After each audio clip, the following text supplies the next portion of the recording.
పంచాయతీ ఎన్నికల నిర్వహణపై video conference ద్వారా ఎన్నికల సంఘం కమిషనర్, కరీంనగర్ జిల్లా కలెక్టర్ అధికారులతో సమీక్షించారు. జిల్లాలలో పంచాయతీ ఎన్నికలను నిబంధన ప్రకారం నిర్వహించాలని రాష్ట్ర ఎన్నికల సంఘం కమిషనర్ ఐ రాణి కుముదిని అన్నారు. పంచాయతీ ఎన్నికల నిర్వహణపై రాష్ట్ర ఎన్నికల సంఘం కమిషనర్ ఐ రాణి కుముదిని జిల్లా కలెక్టర్లతో గురువారం వీడియో కాన్ఫరెన్స్ ద్వారా సమీక్షించారు. కరీంనగర్ కలెక్టరేట్ నుంచి జిల్లా collector Pamela Satpathy, additional collector Ashwini, Tanaji Wakhade, general observer వెంకటేశ్వర్లతో కలిసి పాల్గొన్నారు.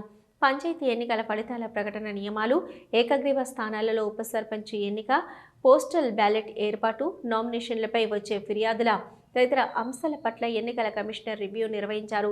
ఈ సందర్భంగా రాష్ట్ర ఎన్నికల సంఘం కమిషనర్ రాణి కుముదిని మాట్లాడుతూ వార్డు సభ్యులంతా ఏకగ్రీవంగా ఎన్నికైన గ్రామాలలో ఉప సర్పంచ్ నియామకం నిబంధనల ప్రకారం జరిగేలా చూడాలని అన్నారు. ఏకగ్రీవంగా ఎంపికైన గ్రామ సర్పంచ్ పోస్టులకు ఫారం 10 ప్రకారం ఫలితాల ప్రకటన చేపట్టాలని అన్నారు.